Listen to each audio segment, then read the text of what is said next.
Hey guys, आज हम explain करने वाले हैं स्ट्रेंजर थिंग्स वेब सीरीज के सीजन 1 से लेकर सीजन 4 तक की पूरी कहानी को। तो बने रहिए मूवी के एंडिंग तक मेरे साथ। और अगर आप सभी ने हमारे चैनल को सब्सक्राइब नहीं किया है तो जरूर कर लीजिए, जिससे आगे आने वाले वीडियोस के नोटिफिकेशन आप सभी के लिए मिलते रहे। और इस वेब सीरीज का अगला सीजन 26 नवंबर को आने वाला है और उसके आते ही उसे भी हम आप सभी के सामने एक्सप्लेन करेंगे। तो स्ट्रेंजर थिंग्स एक ऐसी कहानी है जहाँ पर हॉकिंग्स नाम के सांसे टाउन में अचानक अजीब चीजें होने लगती है, जैसे एक बच्चे का गायब होना, एक सीक्रेट लैब के खतरनाक एक्सपेरिमेंट्स और एक दूसरी डार्क दुनिया का अपसाइड डाउन और एक रहस्यमयी लड़की जिसकी पावर सब कुछ बदल देती है। और इन्हीं सब के बीच दोस्ती, डर और जंग की ये पूरी सीरीज कहानी है। तो चलिए स्टार्टिंग करते हैं सीजन 1 का एक्सप्लेनेशन। रात का समय था। हॉकिंस के छोटे से टाउन में हर जगह साइलेंस पसरा हुआ था, लेकिन उसी रात टाउन के बाहर बने एक गुप्त लैब के अंदर अचानक अलार्म बजने लगता है एंड सफेद कोट पहना एक साइंटिस्ट जान बचाने के लिए भागता है। उसके पीछे एक अजीब सा मॉन्स्टर अंधेरे में घुर्रा रहा होता है। साइंटिस्ट डरते डरते लिफ्ट में घुसता है और बटन दबाता है, लेकिन दरवाजा बंद होने से ठीक पहले वो चीज उस पर झपटती है और अचानक एक तेज आवाज के साथ सब कुछ अंधेरे में गायब हो जाता है। और यहीं पर सीन कट हो जाता है और सीन शिफ्ट होता है कुछ बच्चों की तरफ, जो घर के बेसमेंट में 4 दोस्त माइक, लूकस, जस्टिन और बिल अपनी favourite game dozens and dragons खेल रहे होते हैं। घंटों खेलने के बाद ये चारों रात को अपने अपने घरों को निकलते हैं और रास्ते में फॉग और बिल्कुल सन्नाटा होता है। एक एक करके सब अलग हो जाते हैं और आखिर में सिर्फ बिल बच जाता है। बिल अकेले अपनी साइकिल से जंगल वाले रास्ते से जा रहा होता है और तभी उसे काली घनी झाड़ियों से कोई अजीब आवाज सुनाई देती है, कुछ बड़ा कुछ भारी, जैसे कोई अनदेखा क्रीचर, और वो डर जाता है एंड साइकिल गिराकर भागता हुआ वो अपने घर पहुंचता है। लेकिन घर में कोई भी नहीं होता और वो डर कर एक शॉटगन उठाता है और दरवाजे पर आईएम करता है। तभी बाहर की लाइट्स फ्लिकर होने लगती हैं, दीवारों पर परछाइयां हिलती हैं और अचानक एक भयानक शेप वाला क्रिएचर उसके पीछे खड़ा हो जाता है। बिल चिल्लाता भी नहीं और उसी पल हवा में गायब हो जाता है, जैसे उसे किसी दूसरी दुनिया में खींच लिया गया हो। और अगली सुबह बिल की माँ जॉयस और भाई जोनाथन घबरा जाते हैं। बिल का ना आना सबको अजीब लगता है। जॉयस पुलिस स्टेशन दौड़ती है और वहाँ पुलिस चीफ हॉपर को बिल के गुम होने की जानकारी देती है। हॉपर शुरू में उसे आम बच्चों की तरह मिसिंग केस समझता है, लेकिन जब उसे बिल की साइकिल सड़क किनारे मिलती है तो उसके चेहरे का रंग उड़ जाता है। एंड दूसरी तरफ माइक अपने 2 दोस्तों के साथ बिल को ढूंढने निकलता है। अंधेरी बारिश वाली रात में टॉर्च पकड़े बच्चे जंगल में आगे बढ़ते हैं, लेकिन बिल की जगह उन्हें नहीं मिलती है और एक छोटी लड़की मिलती है जिसका पूरा सर शेव हो रखा है, गीले कपड़े हैं और हाथों पर एक नंबर लिखा हुआ है 011। बच्चे डर जाते हैं और लड़की उनसे कुछ भी नहीं बोलती, बस आंखों में डर लिए उन्हें देखती रहती है और वे उसे अपने घर पे ले आते हैं। माइक के बेसमेंट में लड़की बैठती है और धीरे धीरे वो 2-4 शब्द बोलती है, मेरा नाम 11। बच्चों को शौक लगता है ये कौन और कहां से आई है। और उसी समय उस सरकारी लैब के लोग, जिसका लीड डॉक्टर ब्रेनर होता है, 11 को ढूंढने के लिए पूरे हॉकिंस में अपनी टीम भेज देते हैं, क्योंकि 11 असल में उनकी गुप्त एक्सपेरिमेंट सब्जेक्ट थी जिसकी पावर इंसानी दुनिया से परे थी। देन हमारा सीन शिफ्ट होता है जायस पर, जो कि घर में अकेली बैठी होती है कि अचानक उसका फोन बजता है और फोन के अंदर से बिल की रोती हुई आवाज आती है। लेकिन फोन इतना गर्म हो जाता है कि टूट कर चिंगारियां छोड़ता है और जायस को यकीन हो जाता है कि बिल जिंदा है और वो किसी जगह पर फंसा हुआ है। वो पूरे घर में क्रिसमस लाइट्स लगा देती है ताकि लाइट्स के जरिए बिल उससे बात कर सके। और जब लाइट्स रन लिखकर चमकती है तो उसे पता चलता है कि उसके बेटे के पीछे कोई खतरनाक चीज है। और उधर 11 बच्चों को बताती है कि बिल एक दूसरी दुनिया में है, एक काली चिपचिपी सड़ी हुई दुनिया जिसे वो अपसाइड डाउन वर्ल्ड कहती है। और वहाँ एक भयानक मॉन्स्टर घूमता है जिसे डेमो गार्गन कहा जाता है। और इसी बीच जोनाथन और नैन्सी यहाँ पर माइक की बहन होती है और वो अपनी दोस्त बार्ब की गुमशुदगी को लेकर जंगल में जाते हैं। नैन्सी को जंगल में एक खुला हुआ जेली जैसा छेद दिखता है और अपसाइड डाउन का दरवाजा। वो 1 सेकंड के लिए उस दुनिया में खिंच जाती है, लेकिन जोनाथन उसे बचा लेता है। वहीं माइक, लुकास और जस्टिन मिलकर स्कूल में एक सेंसरी डेप्रिवेशन टैंक बनाते हैं ताकि 11 अपनी दिमाग से अपसाइड डाउन में झांक सके। 11 उस दुनिया में ट्रांस की हालत में पहुंचती है और वहां पर बिल को एक अजीब से स्लाइम जगह पर छुपा हुआ दिखती है।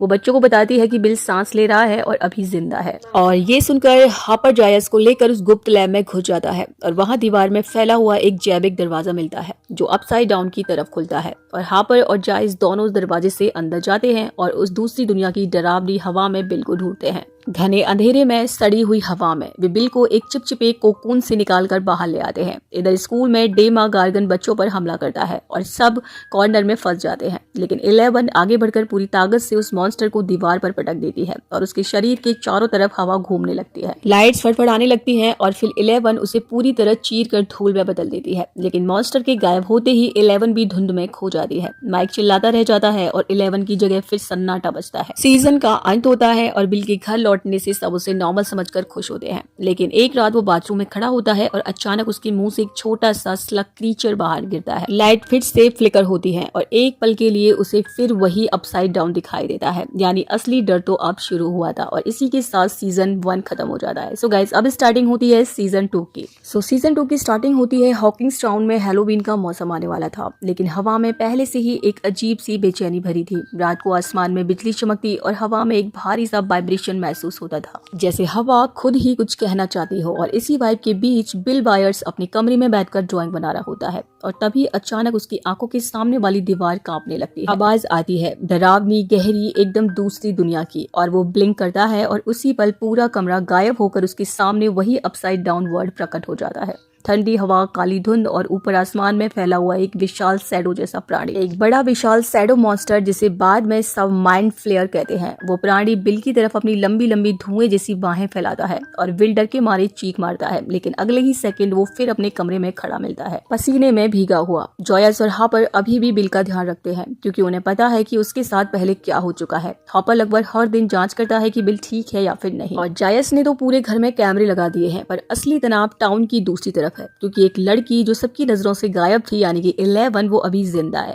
और हॉपर के सीक्रेट जंगल वाले केबिन में छुपकर रह रही है। 11 कई महीनों से बाहर नहीं निकल सकी थी, क्योंकि हॉपर डरता था कि सरकारी लैब वाले उसे ढूंढकर फिर से कैद कर लेंगे, और इसीलिए 11 बाहर जाने के लिए जिद करती है। लेकिन हॉपर उसे समझाता है कि जब तक तुम पूरे तरीके से सेफ नहीं हो जाती तब तक तुम कहीं पर नहीं जाओगी। 11 गुस्सा हो जाती है, लेकिन हॉपर ही उसके लिए अब डैड जैसा बन चुका था। एंड वहीं दूसरी तरफ स्कूल में माइक हर दिन उदास रहता है। पिछले कई महीनों से वो 11 से बात नहीं कर पाया था, लेकिन फिर भी हर रात उसका वॉकी टॉकी ऑन करके एल तुम हो क्या बोलता रहता है। 11 केबिन में बैठी है और ये सब सुनती भी है, लेकिन जवाब नहीं दे पाती। दोनों की लॉगिंग पूरे सीजन में एक सरदर्द जैसा बैकग्राउंड नॉइज बनती है। किसी भी डस्टिन और लुकास के स्कूल में एक नई लड़की आती है जिसका नाम मैक्स होता है, और वो बहुत ही ज्यादा कूल, स्केट बोर्ड चलाने वाली, गेम्स खेलने वाली, और दोनों दोस्त उस पर क्रश कर बैठते हैं। मैक्स का भाई बिली हॉकिंस का नया बदमाश है, गुस्सैल शख्स, और हर वक्त ड्राइविंग में स्किड लगाते हुए घूमता है। मतलब कि उसकी एंट्री का सीन ही पूरा विलेन वाली वाइब देता है। और फिर हम बिल की हालत धीरे धीरे खराब होने लगती है। उसे बार बार अपसाइड डाउन दिखाई देता है, कभी हॉलवे जलने लगता है तो कभी स्कूल की वेल्स पे गलती सी दिखती है। जॉयस उसे डॉक्टर के पास ले जाती है, लेकिन डॉक्टर सब कुछ पोस्ट ट्रॉमा बताकर शांत करवाता रहता है, पर सच में बिल के अंदर कुछ और ही चल रहा था। उसके मन में माइंड फ्लेयर की छाया घुस चुकी थी और वो हर दिन बिल को कंट्रोल करता जा रहा था। डस्टिन एक दिन बाहर से आता है और अपने कचरे के डब्बे में उसे एक छोटा सा अजीब क्रीचर मिलता है, मछली जैसा, मेंढक जैसा, लेकिन कुछ और ही है। एंड वो उसका नाम रखता है डार्ट। धीरे धीरे वो डार्ट बड़ा होता जाता है और फिर एक दिन डस्टिन शॉक हो जाता है। वो समझता है कि ये कोई साधारण चीज नहीं बल्कि डेमो गार्गन का बच्चा है, एक छोटा सा डेमो डॉग। वहीं दूसरी तरफ बिल के अंदर माइंड फ्लेयर की पकड़ इतनी बढ़ने लगती है कि वो खुद अपनी ड्राइंग्स में काले काले धुएं जैसे टेंटकल्स बनाता है, पूरे कमरे में, पूरे घर में, हर तरफ। जायस और हॉपर जब ये सभी ड्राइंग्स जोड़ते हैं तो उन्हें एक पूरा नक्शा मिलता है, और ये हॉकिंस के नीचे फैली हुई सुरंगें यानी टनल्स दिखाता है। ये टनल सीधे माइंड फ्लेयर की दुनिया से जुड़ चुकी थी, और हॉपर इन टनल्स से नीचे उतरकर देखता है तो पूरी जमीन चिपचिपे स्लाइम ई पदार्थ से भरी हुई, दीवारें धड़क रही हैं और जहरीला भाप उठ रही है। लेकिन अचानक भी टनल हॉपर को पकड़ लेती है और अब अंदर वो फंस जाता है। जॉयस, बॉब और लैब की टीम उसे बचाते हैं। बिल अब पूरी तरीके से माइंड फ्लेयर के कंट्रोल में जाने लगता है। उसकी आंखें लाल हो जाती हैं, शरीर कांपता है और वो एकदम कोई दूसरी आवाज में बोलने लगता है। वो आ रहा है, वो सबको ले जाएगा। और दूसरी तरफ 11 अपनी असली माँ टेरी को ढूंढती है और अपनी असली पहचान को समझती है। उसे पता चलता है कि वो अकेली नहीं है, उसके जैसी दूसरी लड़कियां भी थी, जैसे 008 यानी कि काली से मिलती है, और वो उसे बताती है कि उसकी पावर का असली इस्तेमाल क्या हो सकता है। लेकिन दिल में 11 वापस हॉकिंग्स लौटना चाहती थी, क्योंकि उसके दोस्तों को उसकी जरूरत थी। उधर डस्टिन, स्टीव और बाकी बच्चे डेमो डॉग से लड़ते हैं। कई डेमो डॉग्स पूरे हॉकिंग्स पर हमला करने के लिए तैयार खड़े होते हैं, और वो सब एक साथ माइंड फ्लेयर के कंट्रोल में। जब हर तरफ अफरा तफरी मच जाती है, तभी अचानक जंगल से आती है 11, चेहरा गुस्से से भरा, आंखों में चमक और हाथ हवा में उठाए हुए, और वो सारे डेमो डॉग्स को एक साथ हवा में उछाल कर पटक देती है। अब आखिरी मिशन शुरू होता है, नीचे टनल्स को जलाना और ऊपर की दुनिया को माइंड फ्लेयर की पकड़ से आजाद करना। एंड जॉयस, जोनाथन और नैन्सी बिल को गर्मी देकर माइंड फ्लेयर को उसके शरीर से निकालने की कोशिश करते हैं। बिल चीखता है, कांपता है, लेकिन अंत में वो छाया उसके शरीर से निकल जाती है और बाहर उड़कर आग में जल जाती है। एंड दूसरी तरफ 11 11 और हॉपर अपसाइड डाउन के बड़े वाले गेट के सामने पहुंचते हैं। पूरा गेट भयानक लाल काला धुआं छोड़ रहा होता है। 11 अपने दोनों हाथ उठाती है और उसकी नसें फूल जाती हैं, आंखों में आंसू आते हैं और वो चीख मारते हुए पूरे गेट को बंद कर देती है। एंड पूरा हॉकिंग्स फिर से रोशनी में बदल जाता है। सब सांस लेते हैं और एक पल को सब कुछ सामान्य लगता है। यहीं पर सीजन का अंत स्कूल के स्नोबॉल डांस से होता है। माइक और 11 साथ नाचते हैं। लुकास और मैक्स भी। डस्टिन का दिल टूट चुका है लेकिन फिर भी वो मुस्कुराता है और एक खुशहाल पल। लेकिन हमारा कैमरा धीरे धीरे घूमकर अपसाइड डाउन दिखाता है, जहां वही स्कूल उल्टा काला और बर्बाद खड़ा है और उसकी छत पर मंडरा रहा होता है वही विशाल शैडो मॉन्स्टर। माइंड फ्लेयर यानी लड़ाई अभी खत्म नहीं, असल में शुरू होगी। और यही सब दिखाते हुए सीजन 2 यहीं पर खत्म हो जाता है। सो गाइस, अब स्टार्टिंग होती है सीजन 3 की। तो सीजन 3 में दिखाया जाता है हॉकिंग्स में गर्मियों का मौसम था, लेकिन इस बार हवा में गर्मी से ज्यादा अजीब सी बेचैनी थी। शहर में एक नया बहुत ही बड़ा मॉल खुल चुका था, जिसे सब स्टार फोर्ट मॉल यानी स्टार कोट मॉल कहते थे। चारों तरफ चमकती लाइट्स, म्यूजिक, खाने की महक और बहुत सारी भीड़। लेकिन किसी को भी पता नहीं था कि इस चमक के पीछे बहुत गहरा अंधेरा छुपा है। माइक और 11 एक दूसरे के साथ ज्यादा वक्त बिता रहे थे और हॉपर को ये बिल्कुल भी पसंद नहीं आता था। हॉपर बार बार गुस्से में माइक की तरफ देखता, डोर खुला रखो, बहुत पास मत आओ, वगैरह वगैरह। एंड माइक और 11 दोनों एक बार हंसी रोकते हैं, लेकिन हॉपर का गुस्सा असली था। उधर जॉयस को अचानक अपने घर में मैग्नेटस गिरने लगते हैं। फ्रिज में सारे मैग्नेट्स नीचे गिर जाते हैं। जॉयस को कुछ गड़बड़ महसूस होती है, जैसे किसी बड़ी एनर्जी ने उन्हें अपनी तरफ खींच लिया हो। और कहानी कट होती है दूर रूस में एक गुप्त फैसिलिटी में, जहां पर साइंटिस्ट एक बड़ी मशीन चलाने की कोशिश कर रहे थे। वो मशीन एक विशाल बिजली का घेरा बनाती है, जिसका एम था अपसाइड डाउन का गेट खोलना। एंड वो मशीन फट जाती है, हवा में स्पीकर्स उड़ते हैं, लोग जल जाते हैं, लेकिन रूसी कमांडर बोलता है मशीन फिर से बनाओ, गेट खोलना ही चाहिए। और ये मशीन बाद में हॉकिंग्स के स्टार कोट मॉल के नीचे सीक्रेटली बनाई जा रही थी। देन हम देखते हैं डस्टिन को, जो वापस आता है और अपने नए रेडियो डिवाइस सीरिब्रो से दूर दूर की फ्रीक्वेंसी पकड़ने लगता है। एक रात उसे एक अजीब सा संदेश मिलता है रूसी भाषा में। वो तुरंत स्टीव के पास जाता है, जो मॉल में आइसक्रीम शॉप में काम कर रहा होता है। एंड डस्टिन उसे बताता है कि रूसी लोग हॉकिंग्स में कुछ तो बड़ा कर रहे हैं। रॉबिन कुछ ही घंटों में पूरा का पूरा मैसेज डिकोड कर देती है। एंड अब तीनों समझ जाते हैं कि कुछ तो बड़ा चल रहा है। उधर दूसरी तरफ हम देखते हैं कि मैक्स का भाई बिली मॉल में लाइफ गार्ड होता है, लेकिन एक रात वो अपनी कार से घर लौट रहा होता है कि अचानक सड़क के बीचों बीच छिलमिलाती लाइट्स उसे दिखाई देती। लाइट्स हिलती हुई जैसे किसी दूसरी दुनिया की हो। और तभी बिली की कार जोर से घूमती है और वो एक फैक्ट्री जैसी खंडर जगह में जा गिरता है। अब वो बाहर निकलता है और अचानक उसके सामने अपसाइड डाउन से आया हुआ एक डेमो डॉग जैसा छाया प्राणी प्रकट हो जाता है। और वो छाया बिली को पकड़कर उसकी आंखों में घुस जाती है। और अब बिली पूरी तरीके से माइंड फ्लेयर के कंट्रोल में आ चुका था। बिली धीरे धीरे हॉकिंग्स के लोगों को एक एक करके अपसाइड डाउन की छाया से संक्रमित करने लगता है। पहले एक लड़की, फिर उसके पेरेंट्स, फिर फैक्ट्री के वर्कर। धीरे धीरे पूरी हॉकिंग्स की एक आर्मी माइंड फ्लेयर के लिए बनाई जा रही थी। और ये सारे इन्फेक्टेड लोग एक जगह इकट्ठा होकर अपने शरीरों को पिघलाकर एक भयानक चिपचिपा डरावना मांस का मॉन्स्टर बनाते हैं। और अब ये मॉन्स्टर उनकी टाउन पर हमला करने के लिए तैयार था। वहीं दूसरी तरफ जायस हॉपर को बताती है कि मैग्नेट्स का जो गिरना है वो इलेक्ट्रोमैग्नेटिक एनर्जी की वजह से है। हॉपर उसे लेकर लैब का पुराना साइंटिस्ट डॉक्टर ओवे से ढूंढने की कोशिश करता है, लेकिन उन्हें एक रूसी बदमाश ग्रिगोरी पीछा करता है, जो हॉपर को हर बार मारने की कोशिश करता है। दोनों की लड़ाइयाँ पूरी मूवी स्टाइल होती है। पंच, गोली, भागना, कारतेज, सब कुछ। ये हमारा सीन शिफ्ट होता है मॉल के नीचे। स्टीव, रॉबिन, डस्टिन और छोटी एरिका, जो कि लुकास की बहन होती है, वो मॉल के नीचे एक छुपा हुआ दरवाजा ढूंढ लेते हैं। वो एक बहुत लंबी गहरी लिफ्ट से नीचे उतरते हैं और शॉक हो जाते हैं। नीचे पूरी एक रूसी अंडरग्राउंड बेस बन चुकी थी। हजारों मशीनें, हथियार, गार्ड्स और बीच में खड़ी वो विशाल मशीन जो गेट खोलने की कोशिश कर रही थी। स्टीव और रॉबिन पकड़े जाते हैं, उन्हें इंजेक्शन देकर बेहोश कर दिया जाता है, लेकिन डस्टिन और एरिका छुपकर उनकी मदद करते हैं और दोनों को बचाते हैं। 11 अपने दिमाग में बिली की मेमोरीज में जाती है। समुद्र, उसकी माँ, उसका बचपन। वो समझ लेती है कि बिली अंदर से बुरा नहीं है, बस माइंड फ्लेयर के कंट्रोल में है। लेकिन उसी रात माइंड फ्लेयर का असली हमला शुरू हो जाता है। एक विशाल मांस का मॉन्स्टर स्टार कोट मॉल पर चढ़कर 11 को पकड़ने की कोशिश करता है, क्योंकि माइंड फ्लेयर का असली टारगेट 11 ही थी।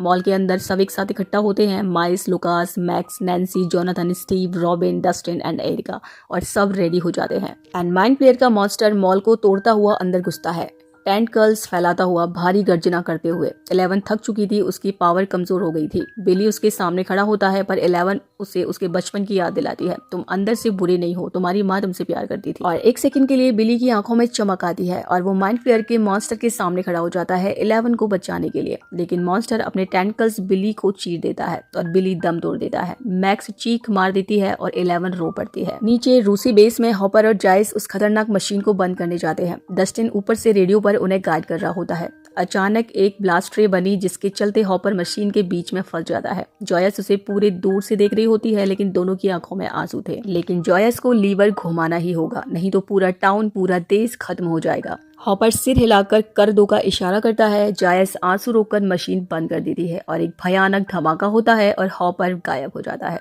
11 बाद में हॉपर का लेटर पढ़ती है जिसमें उसने माइक और उसके रिश्ते को लेकर अपने दिल की सारी बातें लिखी एंड इसे पढ़कर 11 फूट फूट कर रो पड़ती है। जॉयस अपने बच्चों और 11 के साथ हॉकिंस को छोड़ देती है। सब उदास है। स्टारकोट मॉल बंद हो जाता है और टाउन घायल है। देन उसके बाद हमें रूस के कैंप को दिखाया जाता है जहाँ पर एक जेल में कई सारे कैदियों को रखा गया था। वहाँ पर गार्ड्स बोलते हैं अमेरिकन को बाहर मत निकालो और एक दरवाजा खुलता है और अंदर से एक डेमोगॉर्गन निकलता है और यहीं पर सीजन सस्पेंस के साथ खत्म हो जाता है। तो गाइज अब स्टार्टिंग होती है सीजन 4 की। हॉकिंस टाउन में अब बहुत कुछ बदल चुका था। सब लोग अपनी अपनी लाइफ में सेट होने की कोशिश कर रहे थे, लेकिन हवा में एक अजीब सी बेचैनी थी, जैसे कोई अंधे की परछाई फिर से उनके पीछे घूम रही हो। एंड कहानी शुरू होती है कैलिफोर्निया में, जहाँ 11, बिल, जोनाथन और जॉयस शिफ्ट हो चुके होते हैं। 11 स्कूल में कोशिश करती है कि नॉर्मल लाइफ जिए, लेकिन उसके साथ बुरा बिहेवियर होता है। हर रोज एंजेला और उसकी गैंग उसे टॉर्चर करती रहती है। 11 अंदर से टूट रही थी क्योंकि उसकी पावर्स चले गई थी। उसके लिए नॉर्मल बनना भी एक टास्क था। वहीं दूसरी तरफ हॉकिंस में डस्टिन, मस्क, लूकस और माइक जैसे तैसे लाइफ को नॉर्मल करने में लगे थे, मगर तभी शहर में अजीब अजीब मौतें शुरू हो जाती हैं। पहली लड़की क्रिस्पी अचानक हवा में उड़ती है। उसकी आंखें उलट जाती हैं और बॉडी टेढ़ी मेढ़ी मुड़ जाती है और एक भयानक परछाई उसे तोड़कर मार देती है। सो गाइज अब हम मिलते हैं वेकना से और यही स्ट्रेंजर थिंग्स 4 का मेन विलेन था। एक ऐसा मॉन्स्टर जो दिमाग में घुसकर डर दिखाता है और फिर उस डर का इस्तेमाल करके इंसान को फाड़ देता था। क्रिस्पी की मौत के बाद हॉकिंस हिल जाता है और तभी मैक्स को उस मौत की झलकें दिखने लगती हैं। हवा में गूंजती आवाजें, लाल रंग का दिमाग की वर्ल्ड, टिक टिक करते घड़ियाल और एक सिकुड़ा सा मॉन्स्टर जिसकी उंगलियां टेंटकल्स जैसी लंबी थी, और वो था वेकेना। मैक्स को समझ आ जाता है कि अब उसकी बारी है। इधर कैलिफोर्निया में 11 स्कूल में एंजेला के तानों से टूट जाती है और गुस्से में उसके ऊपर स्केट प्लेटफॉर्म को फेंक देती है। तभी वहाँ पर पुलिस आ जाती है और सब कुछ खराब हो जाता है, क्योंकि तभी 11 को मिलते हैं डॉक्टर ओवेंस। वो उसे बताते हैं कि अगर हॉकिंस को बचाना है तो उसे अपनी पावर्स वापस लानी होंगी। एक सीक्रेट सुविधा में उसे लेकर जाया जाता है नीना प्रोजेक्ट। 11 वहाँ पर अपनी पुरानी यादों में जाती है और अपने छोटे वर्जन से मिलती है और सबसे खतरनाक सच सबके सामने आता है। वो लड़का जिसे 1 कहते थे, जो दिखने में शांत था, असल में वही वेकेना था और 11 ही थी जिसने उसे अपसाइड डाउन में धक्का देकर भेजा था और वहीं पर वो बदल गया, एक हड्डियों वाला स्ट्रॉन्ग घृणा से भरा हुआ मॉन्स्टर वेकेना। हॉपर रूस में कैद था और जॉयस एंड मरे दोनों उन्हें लाने के लिए मिशन पर निकल चुके थे। हॉकिंस की team Dustin, लूकस, max, Nancy, robin और स्टीव सब मिलकर ये समझने की कोशिश कर रही थी कि वेकेना आखिर कौन है और क्यों मार रहा है। डस्टिन अपनी ब्रेन पावर से थ्योरी बनाता है। वेकेना लोगों के अतीत के दर्द को पकड़कर उन्हें मारता है। जितना ज्यादा ट्रॉमा उतना ज्यादा चांस। एंड मैक्स के पास बहुत दर्द था, बिली की मौत, ग्लानी, बुरे सपने, और इसलिए वेकेना का नेक्स्ट टारगेट मैक्स थी। एंड तभी हम देखते हैं कि मैक्स एक सुनसान कब्रिस्तान में वेकेना के सामने फंस जाती है। चारों तरफ लाल आसमान, मुड़े पेड़ों की छायाएं और वेकेना की गहरी आवाज, तुम्हारा दर्द, तुम्हारी गलती, तुम्हारा अंत। मैक्स हवा में उड़ जाती है और उसकी आंखें उलटने लगती हैं। सब कुछ खत्म होने वाला होता है। तभी रॉबिन और स्टीव मैक्स के कानों में उसका पसंदीदा सॉन्ग लगा देते हैं। सॉन्ग उसके दिमाग में चलने लगता है और मैक्स वेकेना के लाल वर्ड से बाहर निकल कर आ जाती है। मैक्स बच जाती है, लेकिन बस ये एक बार था। वेकेना अभी रुका नहीं था। एंड वहीं रूस में हॉपर एक जेल में बंद था जहाँ कैदियों को डेमोगॉर्गन से लड़ाया जाता था। हॉपर चोटों से भरा हुआ था, लेकिन उसने हार नहीं मानी। आखिरकार जॉयस और मरे प्लान बनाकर हॉपर को छुड़ा लेते हैं और तीनों एक दूसरे को देखकर रोने लगते हैं। एंड उसके बाद हम देखते हैं कि सब लोग मिलकर वेकेना को रोकने का प्लान बनाते हैं और प्लान को 4 पार्ट्स में डिवाइड कर दिया जाता है। पहला पार्ट था जो थी 11, वेकेना की दिमागी वर्ल्ड में जाकर उसे रोकेगी। दूसरे पार्ट में थे स्टीव, नैन्सी और रॉबिन, वेकेना के असली शरीर को आग से जलाएंगे। और तीसरे प्लान में थे डस्टिन और एडी, अपसाइड डाउन में मॉन्स्टरों को दूर रखेंगे। और चौथा पार्ट था मैक्स, जो कि वेकेना को बाहर लाने के लिए खुद को दांव पर लगाएगा और सबकी जान अब यहाँ पे खतरे में थी। तभी एडी और डस्टिन अपसाइड डाउन में जाते हैं और वहां पर जाकर गिटार बजाते हैं ताकि सभी मॉन्स्टर उन पर ध्यान दें। और सीन बहुत ही आइकॉनिक होता है। एडी तेजी से गिटार बजा रहा होता है और पीछे बिजली, लाल आसमान, डेमो बैट्स की फौज उड़ती आ रही है। लेकिन एडी डस्टिन को बचाने के लिए खुद को कुर्बान कर देता है। उसका आखिरी डायलॉग होता है, मैं भागा नहीं, एक बार मैं भागा नहीं, और डस्टिन रो पड़ता है। और वहीं मैक्स वेकेना के जाल में फंस जाती है। 11 उसके दिमाग में घुसकर लड़ना स्टार्ट कर देती है। वेकेना बहुत ज्यादा स्ट्रॉन्ग था और उसके टेंटल्स मैक्स के हाथ पैरों को तोड़ देते हैं। मैक्स की सांस भी रुक जाती है, लेकिन 11 चिल्लाती है नहीं। और इधर असली वर्ल्ड में नैन्सी, स्टीव और रॉबिन वेकेना के शरीर को आग में झोंक देते हैं। वेकेना गिर जाता है लेकिन मरता नहीं। मैक्स 11 की गोद में पड़ी है, उसके हाथ पैर टूटे हुए हैं, आंखें सफेद हैं और वो कहती है मैं देख नहीं पा रही और मैक्स की सांसें रुक जाती हैं। 11 अपने आंसुओं में डूबी रहती है और पूरा हॉकिंग्स टूट जाता है, लेकिन 11 अपनी पावर से मैक्स के दिल में फिर से हल्की सी धड़कन चला देती है। अब मैक्स जिंदा तो है लेकिन कोमा में। मैक्स की मौत ने वो दरवाजा खोल दिया जिसे वे कहना चाहता था। 4 मौतें, एक विशाल ब्रिज, पूरा हॉकिंग्स बीच से फट जाता है, लाल धुआं, राख, जमीन में गहरी दरारें। और अब अपसाइड डाउन और हॉकिंग्स दोनों ही आपस में मिलना शुरू हो जाते हैं। हॉपर और 11 बहुत समय बाद मिलते हैं, इसलिए आंसुओं में टूट जाते हैं। हॉपर उसे पकड़कर कहता है मैंने वादा किया था कि मैं वापस आऊंगा। और तभी आसमान से काला धुआं उठता है, फूल सूख जाते हैं, आसमान लाल हो जाता है। सब लोग पहाड़ी पर खड़े होकर देखते हैं अपसाइड डाउन अब हॉकिंग्स को निगल रहा है। वेकेना जिंदा है और अब असली जंग शुरू होगी। तो गाइस इसी के साथ सीजन 4 भी खत्म हो जाता है और अब बस वेट करो सीजन 5 का, क्योंकि स्ट्रेंजर थिंग्स का फाइनल सीजन होने वाला है और इसमें हमें देखने को मिलेगा हॉकिंग्स और अपसाइड डाउन का सबसे बड़ा वॉर और वेकेना की फुल पावर और 11 का मेन सामना। और अब कहानी किस तरफ जाएगी ये तो सीजन 5 भी बताएगा, लेकिन इतना पक्का है कि ये सबसे ज्यादा डार्क और इंटेंस होने वाला है। सो गाइस वेट करते रहो और जैसा कि सीजन 5 नेटफ्लिक्स पर आएगा मैं उसकी एक्सप्लेनेशन भी लेकर जरूर आऊंगी। और आप सभी लोग मेरे वीडियोस देखते हो लेकिन लाइक, कमेंट और सब्सक्राइब नहीं करते हो, तो प्लीज अगर आप सभी को वीडियो अच्छा लगता है तो चैनल को सब्सक्राइब जरूर कर लिया करो। तो मिलते हैं नेक्स्ट वीडियो में, तब तक के लिए बाय बाय।